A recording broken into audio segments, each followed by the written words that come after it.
웹사이트에서 글을 그냥 보기만 했는데 계정이 털릴 수도 있습니다. 분명 아이디와 비밀번호는 잘 관리하고 있고 개인정보가 유출되었다는 안내사항도 없었는데 말입니다. 도대체 이런 일이 어떻게 일어날 수 있는 거지? 웹사이트에 XSS 취약점이 있다면 이런 일이 일어날 수도 있습니다. 참고로 여기서 알려드린 내용은 절대로 허가받지 않은 일반 웹사이트에 시도하시면 절대 안 됩니다. 그렇다면 XSS란 무엇일까요?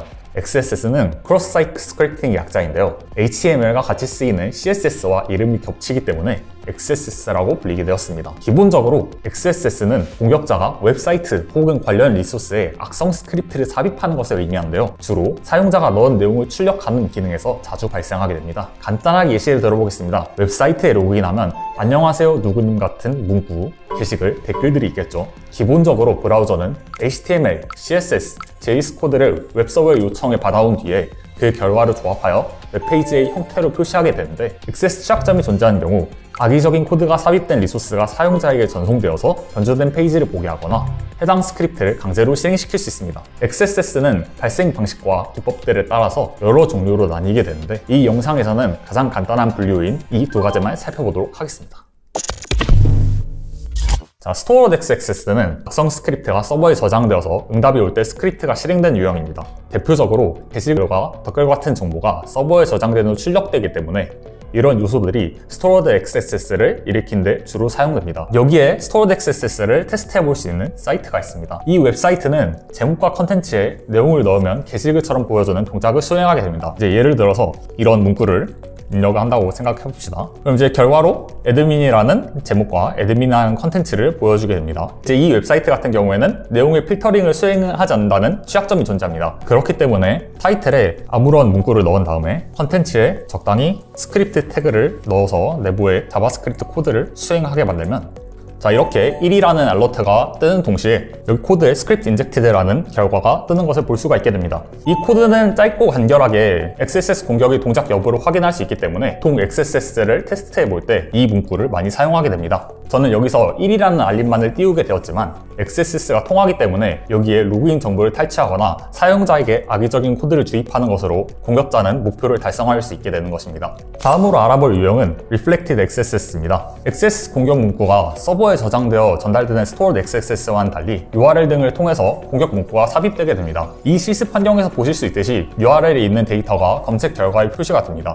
예를 들어서 게스트라는 문구로 검색을 진행하게 되면 게스트에 해당하는 결과를 띄워주게 되고요. 애드민이라는 문자를 집어넣게 되면 그에 해당하는 결과를 띄워주는 방식으로 사이트가 동작합니다. 하지만 여기에서 사용되는 어드민이라는 패러미터를 리절트에 해당하는 제목에 바로 집어넣기 때문에 이 부분에서 XSS 취약점이 발생하게 됩니다. 이렇게 이 URL에 같이 전달되는 데이터를 필터링하지 않으면 URL 데이터를 그대로 표시하게 되어서 XSS 공격이 성공하게 됩니다. 이것이 가능한 것을 보여주기 위해서 아까 전에 이용했던 간단한 XSS 스크립트를 보내주게 되면 이렇게 1이라는 문구가 함께 팝업 창이 뜨는 것을 보실 수가 있고요. 그리고 스크립트가 인젝트 되었다는 결과를 확인하실 수가 있습니다.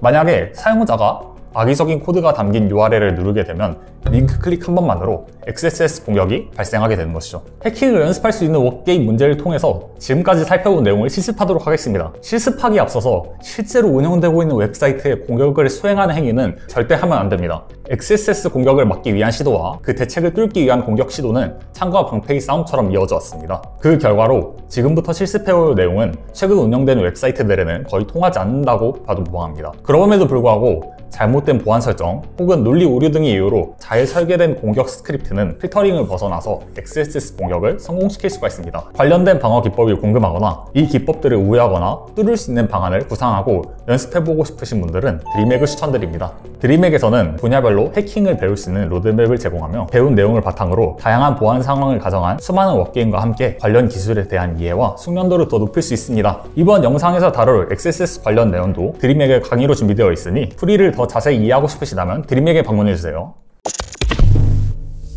지금부터 드림액의 워게임에서 XSS1과 XSS2 문제를 풀어보는 것으로 지금까지 배운 내용들을 실습해 보겠습니다. 드림액의 워게임 사이트에 접근하셔서 XSS 키워드로 검색을 진행하신 뒤 문제에 접근하도록 합시다. 이 문제는 웹해킹 문제이기 때문에 기본적으로 외부로 제공되는 어떤 서비스가 구현되어 있을 것입니다. 그렇기 때문에 서버를 생성하는 것으로 페이지에 접근하여 어떤 내용들을 서버가 제공하고 있는지 확인해 보도록 하겠습니다. 자, 페이지에 접근했습니다. 이 페이지에서 제공하는 컨텐츠는 총 3가지가 있는데요. 취약점이 존재하는 벌너러블 페이지, 메모 페이지, 마지막으로 플래그 페이지가 있습니다. 각각에 접근을 해보면 이렇게 뭔가 XSS 공격이 일어나는 것 같은 페이지와 어떤 내용이 기입되는 메모 페이지, 이제 사용자에게 어떤 입력값을 요구받는 플래그 페이지를 확인을 하실 수가 있습니다. 이렇게 겉으로만 봐서는 각각의 페이지들이 어떤 동작을 하는지 정확하게 알 수 없습니다. 그렇기 때문에 문제 파일을 받아서 내부적으로 어떻게 구현이 되어 있는지 소스 코드를 통해서 확인해 보도록 하겠습니다. 이제 앱이라는 소스 코드를 확인해 보도록 하겠습니다. 여기에서 스태틱과 템플릿 폴더 같은 경우에는 이 문제를 해결하는 데 있어서 크게 도움이 되는 정보가 없기 때문에 소스 코드만 VS 코드 등의 프로그램을 이용하여 확인해 보도록 하겠습니다. 자, 소스 코드를 열어보면 상당히 복잡해 보이는 코드가 많지만 우리가 관심을 가져야 될 부분은 아까 전에 말씀드렸던 총 3가지입니다. 플래그, 그리고 벌너러블 페이지, 그리고 메모 페이지에 해당하는 소스 코드들입니다. 코드를 아래로 내려보면 이제 각각의 페이지, 벌너러블, 플래그, 그리고 메모가 어떤 식으로 구현이 되어 있는지를 볼 수 있습니다. 가장 먼저 말씀드릴 부분은 벌너러블 페이지에 해당하는 이 부분입니다. 이 페이지에서는 URL에 있는 파라미터를 통해서 해당 값을 가져와서 그 값을 그대로 출력하는 동작을 수행하게 됩니다. 예를 들어서 지금은 기본적으로 이제 설정되어 있는 값이 있지만 여기에 어드민이라는 텍스트를 입력을 하게 되면 이 값을 그대로 출력을 하게 되는 동작을 수행하게 됩니다. 문제는 여기에서는 이제 필터링을 수행하지 않고 제공받은 값을 그대로 출력하는 취약점이 존재하기 때문에 만약에 아까 전에 실습했던 대로 alert 1을 통해서 실제로 XSS 공격이 발생하는지 확인을 하게 되면 공격을 성공했음을 볼 수 있습니다. 자, 그렇다면 우리가 탈취하고 싶은 정보는 웹사이트들에서 사용자의 로그인 정보와 같은 정보들일 것이고 그 정보들이 저장된 쿠키 값을 최종적으로 얻고 싶을 것입니다. 이제 그 부분을 얻기 위해서는 이 스크립트 내부에 들어간 내용을 어떤 식으로 조작하냐가 상당히 중요해집니다. 다음은 플래그 페이지입니다. 플래그 페이지는 피해자가 취약한 페이지인 벌너러블에 접근하게 하는 기능을 한다고 생각하시면 될 것 같습니다. 이 페이지의 동작 방식을 설명하기 위해선 상단에 있는 소스 코드를 심층적으로 분석해야 하지만 그 부분은 이번 풀이와는 크게 관련이 없기 때문에 생략하겠습니다. 결론적으로 취약한 페이지에 접근하는 피해자의 정보를 가져오는 스크립트가 필요하게 될 겁니다.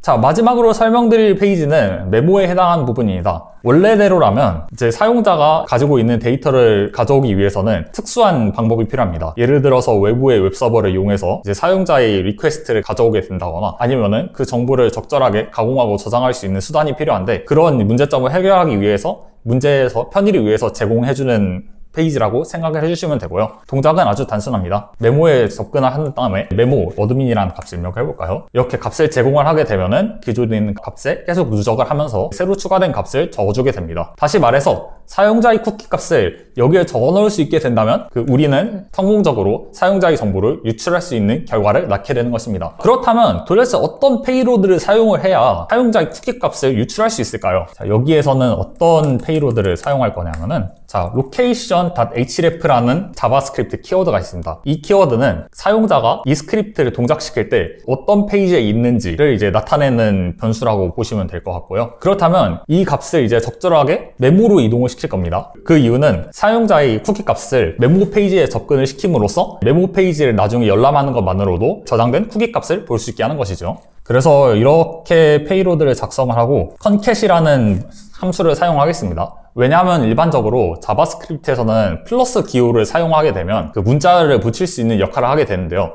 하지만 URL 같은 경우에는 플러스 기호가 공백으로 치환되기 때문에 그 정상적으로 페이로드가 동작하지 않을 수 있는 우려가 있습니다. 그렇기 때문에 concat 함수를 이용하고 현재 사용자의 쿠키 값을 나타내는 document.cookie라는 값을 제공을 하겠습니다. 자, 이렇게 접근을 하게 되면 놀랍게도 이렇게 이동을 하게 됐습니다. 그렇다면 왜 값이 뜨지 않는 건가요? 라고 생각하실 수가 있는데 저는 정상적으로 이제 메모라는 곳에 접근을 하게 됐고 쿠키를 확인해 보게 되면 이 사이트에 대해서 이제 쿠키 값이 존재하지 않기 때문에 공백 값이 이제 주어지더라도 실제로 공격을 성공했다고 생각을 하시면 될 것 같습니다. 최종적으로 지금까지 저희가 만든 페이로드를 대상자에게 실행을 할 수 있도록 제공을 해봅시다. 가장 먼저 스크립트 태그를 작성을 해주시고요. 그 다음에 사용자를 어떤 위치로 이동시킬 겁니다. 어떤 위치냐면 이제 메모라는 페이지로 이동을 시킬 건데 이제 메모라는 파라미터에 어떤 특정한 값을 담아서 보내는데 사용자의 도큐먼트 쿠키 값이 될 겁니다. 자, 이렇게 제출을 하게 되면 자, 굿이라는 이제 명령어와 함께 최종적으로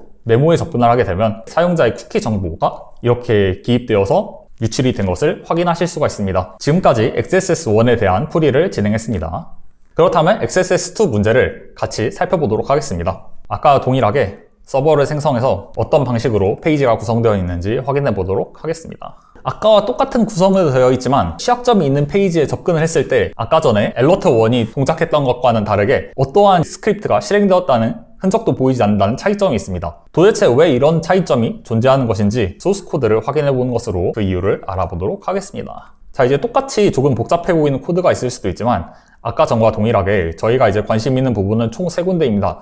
벌너블 페이지, 그리고 플래그 페이지, 마지막으로 메모 페이지입니다. 플래그 페이지와 메모 페이지 같은 경우에는 이전 문제와 동일한 구조를 가지고 있기 때문에 자세한 설명을 생략하도록 하겠습니다. 이번에는 벌너블 페이지를 확인해 보도록 하겠습니다. 아까 전과 다른 부분은 무엇이냐면 이 벌너블 페이지인데요. 이 페이지 같은 경우에는 아까 전에 이제 파라미터를 받아서 그 값을 그대로 출력해주는 역할을 하던 그 문제와는 다르게 지금은 렌더 템플릿이라는 함수를 이용해서 vulnerable.html이라는 파일을 HTML화 시켜서 출력을 하게 됩니다. 그렇다면 이 vulnerable.html이 어떤 동작을 가지고 있는지 확인해 보기 위해서 내부에 있는 템플릿이라는 폴더를 확인해 보도록 하겠습니다. 안쪽을 보면 이제 다양한 HTML 파일들이 있는데 여기에서 이제 vulnerable에 해당하는 코드를 확인해 보도록 하겠습니다. 다른 부분이 조금 복잡해 보일 수 있지만 플라스크에서 제공하는 템플릿 엔진이 이 부분들을 이제 모두 치환을 해서 HTML 문서로 만들어주는 역할을 하게 되는데요. 다른 부분은 이제 크게 중요하지 않다고 생각이 되는데 여기에서 주목해야 될 부분은 12번 라인과 13번 라인입니다. 12번 라인에서는 vulnerable이라는 요소를 새로 하나 정의하고요. 13번 라인에서는 이 vulnerable이라는 요소를 가지고 동작을 하게 되는데 스크립트를 실행하게 됩니다. 가장 먼저 URL을 읽어드리고 이 vulnerable이라는 요소의 inner HTML을 URL의 파라미터라는 값을 가져와서 그대로 대입하는 동작을 하게 됩니다. 그렇다면 결과론적으로 이제 사용자가 제공한 파라미터 값을 그대로 이제 vulnerable이라는 요소에 집어넣어서 똑같이 동작을 해야 되는 것이 아닌가라고 의문을 가지실 수 있습니다. 하지만 실제로는 그렇지 않습니다. 왜냐하면 inner HTML이라는 요소에 대해서 도큐먼트를 확인해 보시게 되면 이것은 이제 크로스-사이트 스크립팅 공격처럼 보일 수 있지만 결과는 무해하다고 나와 있습니다. 이것은 왜냐하면 HTML5는 inner HTML과 함께 삽입된 스크립트 태그가 실행되지 않도록 지정되기 때문입니다. 그렇다면 우리는 스크립트 태그를 사용을 할 수 없기 때문에 우리가 원하는 스크립트를 이제 피해자의 PC에서 동작시킬 수 있게 할 수 있는 방법이 없는 건가요? 답은 다른 태그를 이용하면 가능하다는 것입니다. 자바스크립트의 경우에는 스크립트라는 태그를 명시적으로 제공하지 않아도 다른 태그에서도 자바스크립트의 일부를 가져와서 이제 폴백이나 이제 다른 용도로 사용하는 경우가 상당히 잦습니다. 자, 그렇기 때문에 우리가 어떤 페이로드를 사용할지 이제 보여드리도록 하겠습니다. 아까와 같이 alert1 함수를 동작하는 것으로 우리의 XSS 페이로드가 정상적으로 동작한지를 확인해 보도록 하겠습니다. 이번 문제에서 사용할 태그는 이미지 태그입니다. 이미지 태그에 src라는 멤버를 제공하게 되면 src가 지정하는 경로에 있는 파일을 그대로 읽어와서 출력을 하게 됩니다. 그렇다면 src에 존재하지 않는 파일 정보를 집어넣게 된다면 어떻게 될까요? 그렇다면 로딩에 실패를 하게 됩니다. 그렇기 때문에 src에 x 같은 이런 특수한 문자를 넣어주게 되면 x라는 그림 파일이 존재하지 않기 때문에 이것은 로딩에 실패하게 될 것입니다. 로딩이 실패하게 되면 실행할 자바스크립트를 지정하는 멤버가 있습니다. 바로 onError라는 친구입니다. onError 안에 우리가 원하는 자바스크립트 코드를 집어넣게 되고 이 코드를 실행시키게 되면 x라는 이미지의 로딩에 실패하기 때문에 언제나 onError에 해당하는 자바스크립트 코드를 실행하게 될 것이고 결과론적으로 alert1을 출력하게 될 것입니다. 자, 이렇게 성공적으로 저희의 공격이 구현되었음을 볼 수가 있죠. 자, 그렇다면 아까 동일한 원리로 사용자를 메모 페이지로 이동시키고 그리고 메모 페이지에 쿠키 값을 적어넣게 하는 것으로 로그인 정보를 탈취하는 페이로드를 짜봅시다. 로케이션 href를 이용해서 아까 전과 동일하게 사용자를 이동시킵니다. 그리고 여기에서는 이제 큰 따옴표를 사용했기 때문에 작은 따옴표를 사용해 줘야 되고요. 메모라는 페이지에 접근을 시키게 되는데 이제 메모라는 파라미터에 사용자의 쿠키 정보를 담을 겁니다. 아까 전과 동일하게 concate이라는 함수를 사용하게 될 거고요. document.cookie를 통해서 사용자의 쿠키 정보를 출력하게 합시다. 그렇다면 성공적으로 메모 페이지로 이동한 것을 확인할 수가 있습니다. 자, 이제 동일한 페이로드를 제공해 봅시다. 이미지 src x를 주는 것으로 이제 로딩이 반드시 실패하게 만들고 onError에 자바스크립트 코드를 집어넣는 것으로 사용자를 이동하도록 해봅시다. location.href는 메모로 이동시키고 메모 파라미터에 값을 집어넣게 되는데 document.cookie를 이용해서 사용자의 쿠키 값을 가져오게 됩니다. 이렇게 하면 사용자의 환경에서 이미지 로딩이 실패하기 때문에 온에러에 있는 스크립트가 작동될 것이고 쿠키 값을 결과적으로 메모에 출력하게 될 것입니다. 지금까지 XS1과 XS2 문제를 실습해 보았습니다. 그렇다면 이 문제를 더욱 수월하게 해결하기 위해서는 어떤 지식이 있었다면 좋았을까요? 가장 먼저 웹에 대한 기초적인 요소가 필수적으로 요구될 것입니다. HTML과 JS를 공부하는 것으로 웹이 어떤 식으로 표시되는지 그리고 어떤 방식으로 코딩을 하는 것이 어떤 결과를 낳는지에 대한 이해가 있어야 됩니다. 그리고 문제에서 요구하는 언어와 프레임워크에 대한 관련 기술 스택을 알면 더욱더 좋습니다. 이 문제는 파이썬과 플라스크 웹 프레임워크로 작성되었기 때문에 이 지식들을 알면 풀이에 도움이 됩니다. 이론상 이 문제들은 파이썬을 몰라도 풀 수 있는 간단한 문제이지만 복잡도가 올라가게 되면 파이썬을 알고 있고 플라스크의 동작 방식에 대해서 알고 있어야 훨씬 더 분석이 용이할 것입니다. 이 문제를 풀이하면서 플라스크에 대한 지식을 가지고 있었기 때문에 웹페이지의 어떤 부분이 플라스크의 어떤 코드에 대응되는지를 빠르게 파악하여서 더 수월하게 분석을 진행할 수 있었습니다. 이렇게 프레임워크와 언어에 대한 이해가 있다면 분석을 진행하는 데 있어서 조금 더 나은 센스와 직관을 기를 수 있게 됩니다. 그렇다면 저희 해킹을 왜 공부해야 하는 것일까요? 저희가 웹사이트를 작성하면서 어떤 방식으로 공격이 이루어지는지 알아야 막을 수 있는 방법을 더 잘 생각할 수 있기 때문입니다. 간단한 것 하나에서부터 실력과 경험을 키워나가는 것이 더 안전한 사이트를 만들 수 있는 비결이기 때문입니다. 혹시 궁금한 기법이나 해킹 문제가 있다면 댓글로 남겨주시기 바랍니다. 저희가 댓글을 확인하고 가능하다면 다음에 다뤄볼 수 있는 토픽으로 삼아보도록 하겠습니다. 그렇다면 지금까지 시청해주셔서 감사합니다.